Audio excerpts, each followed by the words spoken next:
Hi friends, welcome to my channel చిన్నారి కథలు. Friends అందరూ ఎలా ఉన్నారు? బాగున్నారా? ఫ్రెండ్స్ ఈరోజు మన ఛానల్లో చెప్పుకుందాం ఉచిత సలహా అనే కథ. అనగనగా ఒక అడవిలో ఓ పెద్ద కోతుల గుంపు నివసించసాగింది. ఆ గుంపులోని కోతులన్నీ చెట్లపై భాగాల్లో తమ నివాసాలను ఏర్పాటు చేసుకొని జీవించసాగాయి. ఆ గుంపులో చాలా పిల్ల కోతులు ఉన్నాయి. వేసవికాలంలో అడవిలో ఉన్న నదిలో కోతులన్నీ స్నానాలు చేస్తూ సాయంత్రం సమయంలో అక్కడే ఉన్న చెట్లపై ఉన్న పండ్లను తింటూ ఆనందంగా ఉండసాగాయి. అడవిలో ఉన్న కోతులన్నీ శత్రువుల నుండి ఒకరికొకరు రక్షణగా ఉంటూ ఒక కుటుంబంలో నివసించసాగాయి. వేసవికాలం పూర్తవగానే శరత్కాలం ఆరంభమైంది. అడవిలోని చెట్లన్నీ పండ్లతో కలకల్లాడుతున్నాయి. చాలా పండ్లు నేలరాలిపోతున్నాయి. కోతులన్నీ రాలిన పండ్లను కడుపు నిండా తింటూ ఆనందించసాగాయి. ఒకరోజు ఒక ఆకతాయి కోతి రేగి చెట్లను దాటుతూ ముందుకు వస్తూ ఉన్నది. ఆ ఆకతాయి కోతి కింద రాలిపడిన రేగిపండ్లను చూసి పొరపాటుగా నిప్పి కణికలను అనుకుని తనకు కావలసినన్ని ఏరుకోసాగింది.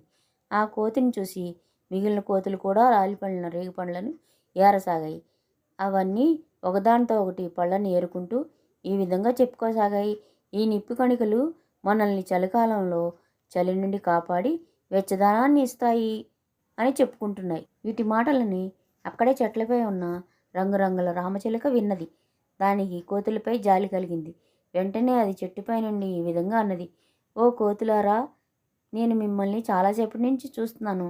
ఎందుకు మీరంతా ఏం చేస్తున్నారు అని అడిగింది. ఆ మాటలు విన్న కోతులు చిలకతో ఈ విధంగా చెప్పాయి, మేమందరం చలికాలంలో చలి కాచుకోవడానికి నిప్పి కణకల్ని ఏరుకుంటున్నాం.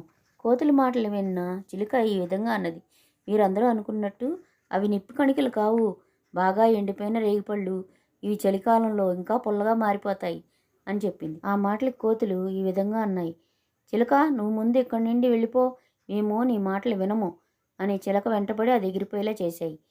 తొందరలోనే శరత్కాలం పోయి శీతాకాలం వచ్చింది. అడవిలో అంతా మంచుతో కూడిన ఈదురుగాలు వీస్తున్నాయి. కోతులన్నీ చలి కాచుకోవడానికి అవి దాచిపెట్టుకున్న నిప్పు కణికల దగ్గరికి వెళ్ళాయి. కానీ అక్కడ నల్లగా మారిపోయిన రేగుపళ్ళు కనిపించాయి. అప్పుడు వాటికి చిలక చెప్పిన మాటలు అర్థమైంది. ఇంకో కథ చెప్పుకుందాం, తెలివైన కుందేలు.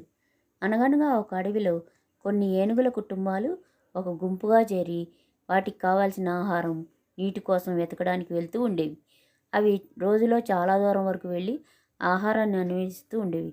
ఏనుగుల గుంపు అలా వెళ్ళే సమయంలో పెద్ద పెద్ద అరుపులు వేస్తూ తమ తొండాలను అటు ఇటు ఊపుతూ ఉండేవి. ఆ ఏనుగుల గుంపు అరుపుల శబ్దం వినగానే అడవిలో చిన్న చిన్న ప్రాణులన్నీ భయంతో త్వరగా తమ నివాస స్థానాలకు వెళ్ళిపోతుండేవి.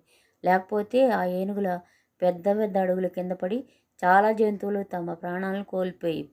చాలాసార్లు కుందేళ్ళు ఆ ఏనుగుల పాదాల కింద నలిగిపోయి తమ ప్రాణాలు కోల్పోయేవి. కుందేళ్ళు అలా మందగా ఉన్నప్పటికీ ఏనుగుల బారి నుండి తప్పించుకోలేకపోయేవి. కానీ ఏనుగులు తమ కాలి కింద పడి చనిపోయిన కుందేళ్ల గురించి పట్టించుకోకుండా తమ దారిన అవి వెళ్ళిపోతూ ఉండేవి. తమ తమ స్నేహితులను పోగొట్టుకున్న కుందేళ్ళన్నీ ఒకసారి ఒకచోట సమావేశమయ్యాయి. అవి తమ స్నేహితులను పోగొట్టుకున్న దుఃఖంలో ఉన్నాయి. కుందేళ్ళన్నీ ఏం చేయాలో తెలియక ఒకరు చూసుకోసాగాయి. కుందేళ్ల మందలో ఒక తెలివైన కుందేలు ఉన్నది. ఆ కుందేలు నోరు విప్పి మిగతా వాడితో ఈ విధంగా అన్నది, మిత్రులారా, మనం ఏనుగుల బారి నుంచి తప్పించుకోపోయినట్లయితే మనం ఒకరి తర్వాత ఒకరు ఏదో ఒక రోజు తప్పక చనిపోతాం. ఆ మాటలు విన్న మిగతా కుందేళ్ళు, మరి మనం ఏం చేయగలం అని ముక్త కంఠంతో అన్నాయి. ఒకసారి మనం ఏనుగుల నాయకుడితో మాట్లాడదాం, ఆ తర్వాత ఏం చేయాలో ఆలోచిద్దాం అని అంది ఒక చురుకైన కుందేలు. అనుకున్నట్టుగానే ఆ చురుకైన కుందేలు ఏనుగుల నాయకుడిని కలిసి దానితో ఈ విధంగా అన్నది, ఓ గొప్ప ఏనుగుల నాయకుడా, మేము ఈ కొలకు దగ్గరలో నివసిస్తున్నాము. ఇక్కడ ప్రతిరోజు మీరు వెళ్ళిన తర్వాత ఒక దేవత రాత్రి సమయంలో దుఃఖించి ఏడుస్తున్నది. ఆమె మీ పాదాల కింద పడి ప్రాణాలు కోల్పోతున్న జంతువుల గురించి చాలా బాధపడి దుఃఖించున్నది అని ఆ మాటలు విన్న ఏనుగుల నాయకుడు ఈ విధంగా అన్నాడు, నిజమా? నీవు ఈ విషయాన్ని రుజువు చేయగలవా? చురుకైన కుందేలు ఆ ఏనుగుల నాయకుడిని కొలం దగ్గర తీసుకెళ్ళి దానిలోకి చూడమన్నది. అక్కడ చంద్రుని ప్రతిబింబం కనులో కనిపిస్తుంది. అప్పుడప్పుడు వీస్తున్న చల్లటి గాలికి కొలంలోని చంద్రబింబం కాస్త మెరిగినట్లు కనిపిస్తుంది. ఏనుగుల నాయకుడు చంద్రుని ప్రతిబింబాన్ని చూసి చంద్రదేవత ఏడుస్తున్నది అనుకున్నాడు.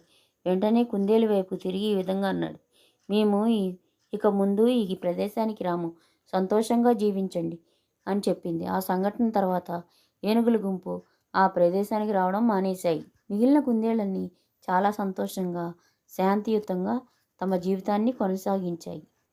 ఫ్రెండ్స్, కథ నచ్చిందా? కథ కంచికి మనం ఇంటికి. కథ కనుక నచ్చినట్టయితే ప్లీజ్ ఒక కామెంట్ చేయండి ఫ్రెండ్స్. కథ ఎలా ఉందో ఒకసారి కామెంట్ చేయండి. దాంతోపాటు చిన్న లైక్ చేయండి. Bye bye.